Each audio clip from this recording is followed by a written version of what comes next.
Olá, a paz de Cristo aos que estão assistindo esse vídeo. Eu venho fazer esse vídeo aqui motivado por algumas postagens, por alguns comentários que eu tenho visto de algumas pessoas que se dizem cristãs, ou melhor, em geral, de alguns cristãos, né, sobre seu ponto de vista sobre essa pandemia. Estamos vendo que no Brasil está tendo uma atitude inconstitucional do STF, das autoridades, dos governadores, sobre proibir os cultos. E nós vemos que a liberdade de culto é um direito inviolável, segundo a Constituição, segundo o artigo 5º da Constituição. Mas o foco desse vídeo meu não está sobre se é constitucional ou não essas proibições. E nem se está sendo uma atitude boa ou não dos governadores, que desde já eu quero deixar que está sendo uma atitude vergonhosa, uma atitude ruim, para eu não ser mais duro com eles. Para não falar que está sendo uma atitude draconiana e satânica e maligna desses governadores, dessas autoridades que não têm a Deus. Mas o que eu quero deixar nesse vídeo, o foco principal, é sobre o que esses cristãos estão pensando sobre a questão da pandemia. Eu vejo que muitos estão concordando com a proibição dos cultos, muitos estão usando argumentos mundanos para justificar a proibição desses cultos. Um desses argumentos é de que podemos buscar Deus em casa, de que nós somos a igreja, de que não precisamos nos reunirmos para ser uma igreja, que nós podemos adorar Deus em casa. Muitos deles também usam a passagem do Egito, a passagem de Moisés, que era para o povo ficar em casa à noite, porque estava passando o anjo da morte. E são outros argumentos que são usados para justificar a proibição dos cultos. Mas será que há justificativa bíblica? Será que é uma justificativa que não seja contraditória com as Escrituras Sagradas? Convido você a abrir a sua Bíblia no livro de Hebreus, uma passagem conhecida, Hebreus capítulo 10, versículo de número 25, que diz assim: não deixando a nossa congregação, como é costume de alguns, antes admoestando-nos uns aos outros, e tanto mais quanto vedes que vai se aproximando aquele dia. Então você vê aqui nessa passagem, principalmente na parte A do versículo, na primeira, quando diz o seguinte: não deixando a nossa congregação. Em outras passagens quer dizer, em outras versões, não deixando de se reunir, como é costume de alguns. Aqui a Escritura Sagrada está falando de uma forma imperativa, ou seja, uma exortação para você, cristão, não deixar de congregar, não deixar de se reunir como igreja. Nós não estamos vendo aqui nenhuma salvaguarda para questões de pandemia, para as questões de qualquer outra coisa, né? Por exemplo, não deixando de congregar, como é costume de alguns, a não ser que vocês estejam numa pandemia, a não ser que os governos, que as autoridades estejam proibindo que vocês se reúnem. Aí vocês podem deixar de congregar. Nós vemos aqui que não está escrito nada disso. Aqui só está aqui, ó, não deixando a nossa congregação, como é costume de alguns. Pronto. E já fala de outro assunto e não tem nada a ver. Não está falando nada de que tem uma salvaguarda. E o que eu quero dizer aqui nessa passagem? Quero dizer o seguinte: que quando a palavra de Deus diz para você não deixar de congregar, que é para você não deixar de se reunir com seus irmãos, independentemente da circunstância, não tem exceção aqui, não tem exceção, a não ser caso você esteja doente na sua cama, que você não esteja conseguindo levantar, mas aí, se caso isso aconteça, a igreja vai até você, ou seja, os irmãos em Cristo vão até você. Então, esse argumento de que você pode buscar a Deus em casa, realmente, eu acredito que a gente pode buscar Deus em casa. Mas não é apenas só em casa que nós devemos buscar a Deus, mas também é junto com os nossos irmãos. E essa passagem aqui é a primeira que faz cair por terra essa heresia de que você não precisa se reunir para você buscar Deus em casa. Você pode passar a sua vida cristã toda sendo um cristão doméstico, um cristão do lar. E não é só isso, não foi para isso que nós fomos chamados. Novamente eu friso: não deixando a nossa congregação, ou seja, não deixe de se reunir, como é costume de alguns, mas antes admoesta uns aos outros. Se você não se reúne com seus irmãos, você não vai receber uma palavra de ânimo para sua vida.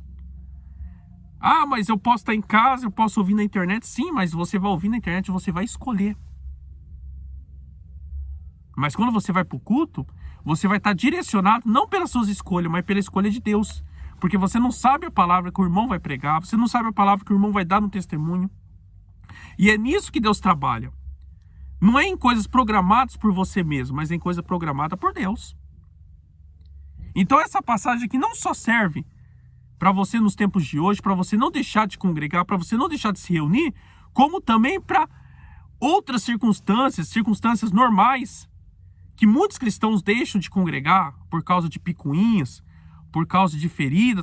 Eu não acredito, eu duvido e pago para ver.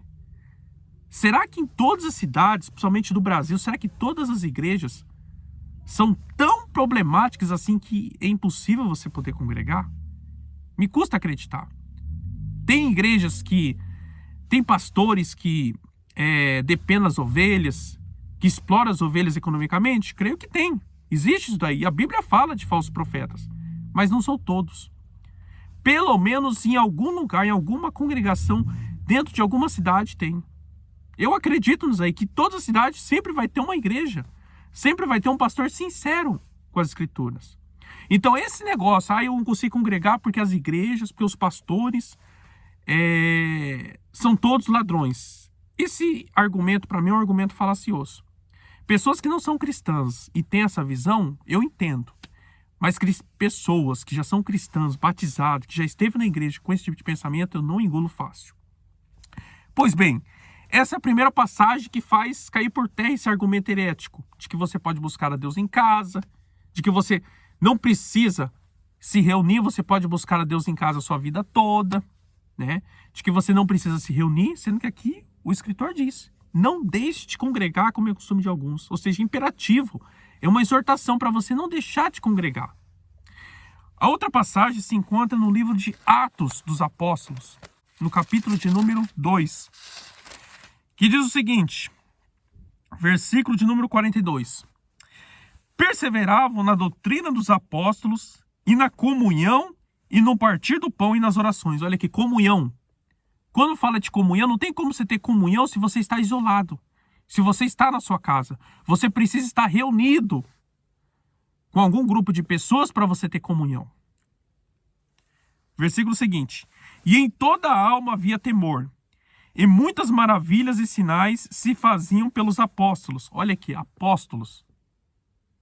Plural novamente. E todos os que criam estavam juntos. Olha aqui, juntos. Eles não estavam isolados. Eles não estavam em cada um na sua casa. Mas estavam juntos. E tinham tudo em comum. Vendiam suas propriedades e bens. E repartiam com todos. Segundo cada um havia de mister. Ou, em outras versões, para ficar mais fácil, segundo cada um havia de necessidade. Segundo o que cada um precisava.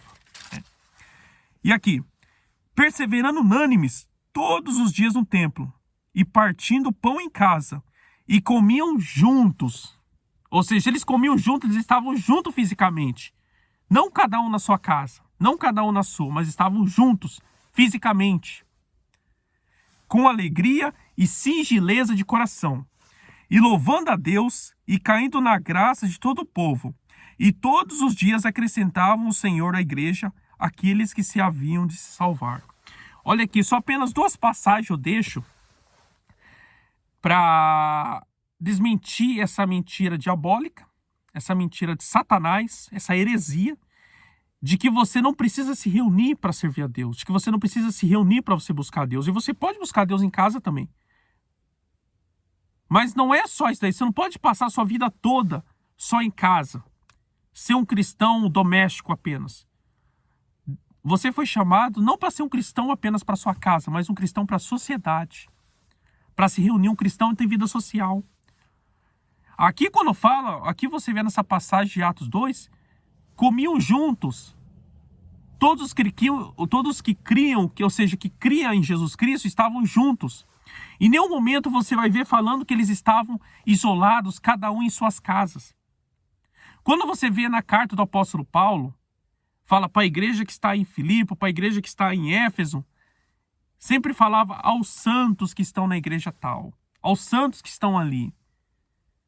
Você vê no plural, jamais na obra de Deus você vai ver singularidades, você vai ver pessoas isoladas uma das outras, não tem como. É igual o seu corpo, meu irmão. O seu corpo é formado por células, e essas células elas não estão isoladas uma das outras, elas estão interligadas, e fisicamente, e assim também com nós também. Porque Cristo é o cabeça e a igreja é o seu corpo. E que é a igreja? A igreja não é o salão feito por mãos humanas, mas é a reunião de pessoas, é a reunião de cristãos, de pessoas que creiam em Deus, de pessoas que foram lavadas e remidas, que tiveram suas vidas transformadas por Deus. Só que para que venha se formar um corpo, precisa haver um ajuntamento. E quando diz igreja, o significado de igreja é eclésia, ou seja, tirados para fora. Plural novamente. Não está escrito tirado para fora, mas é tirados para fora. Ou seja, a igreja, aqueles que aqueles que saíram do sistema do mundano, saíram desse mundo que é formado por um sistema antideus. Nós estamos nesse mundo fisicamente, mas nossos comportamentos e espiritualmente estamos fora desse mundo. Não somos mais desse mundo. E quando digo mundo, não é o cosmos, não é essa terra física, mas é o sistema antideus. Então esse é o significado da igreja, tirados para fora. Ou seja, não é tirado para fora apenas. Você vai ver sempre que vai haver plural e não singular. Então não tem como você querer ser cristão estando isolado uns dos outros, seja em qualquer circunstância, meu irmão. Até mesmo numa pandemia. Uma pandemia não pode separar os servos de Deus. Nós vemos o caso da peste negra. A igreja, naquela época, a igreja católica, ela jamais deixou a Eucaristia de lado por causa da pandemia. Porque para eles é importante espiritualmente. Seria como a ceia do Senhor para nós também. Não podemos deixar de ceiar o Senhor por causa de uma pandemia. Não podemos deixar de nos reunirmos por causa de uma pandemia.